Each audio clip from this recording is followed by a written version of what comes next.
Veneto, Veneto, Veneto. To whom was in my wine tasting probably knows how many bad jokes I've done about the Prosecco and Amarone whenever I start my taste. I used to start my tasting. I was starting to scream against the concept of the chicken McNuggets of wine, which is Prosecco, and an Amarone that was supposed to be like a fake type of wine.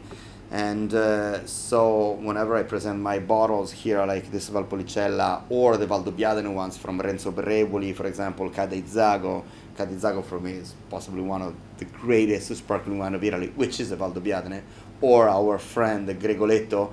And Gregoletto is like a human being that could talk for even more than I do. And actually I discovered that the story of that wine region is a story that you need to go in depth with it. You know, sometimes we have some prejudice about a type of wine or a region or a place or a country, and I love when my job surprised me when I travel. And more I travel and less I know, and more I have to understand that what I thought was an idea of a type of wine was actually wrong. And this is especially the case of the Valpolicella. You probably remember how much I spoke about Zeno. Zeno is this incredible winemaker, Monte dei Ragni, that is trying to convince the world around him with his only 5,000 bottles production that Amarone can be an incredible wine, Valpolicella can be an incredible wine. That the problem of Amarone and Valpolicella is like the Chianti of the 60s, for example, or the Lambrusco and the Prosecco has been overproduced, and so they didn't focus on a specific terroir quality.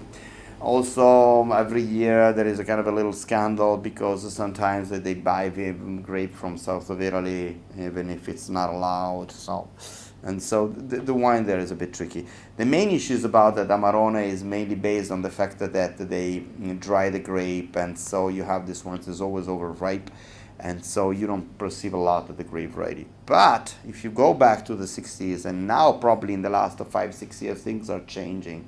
So now we're going back to an Amarone and a Valpolicella that is not as fruity, is more terroir and soil driven. And the story of Maddalena from Musella is one of my favorite stories. This is one of the few bottles, the other one is Guerlain, that the Guerlain of the Schiava, that is coming from a winery that technically is kind of big. We're talking about 250, 300,000 bottles. Usually we deal with winemakers that are not more than 5, 10, maximum 40,000 bottles, the entire production of the winery.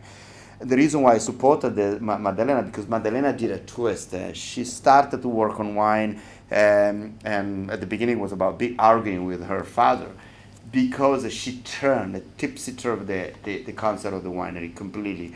Started to produce a bit less, working on biodynamic, on organic, and do like less a bit extraction on the grape, working on a better phenolic maturation of the skin. So you can have ones that are more elegant, more defined, more, I would use this, European style, and especially the Amarone and the Valpolicella are not as rich and, say, vulgar. So no, the idea of those wines are only alcohol and fruit driven. So it's possibly one of my favorite wines. It's soft but with a nice spicy finish. She makes an incredible Garganega, but it's only 500 bottles. So if you want to try some of them, you have to come to Rome. I don't have actually. She's sending me like 18 bottles in September. A great wine that goes with a medium hard cheese, with pecorino, for example, pecorino cheese that is something that is a bit salty that can balance the fruitiness of the Corvina and the Corvino.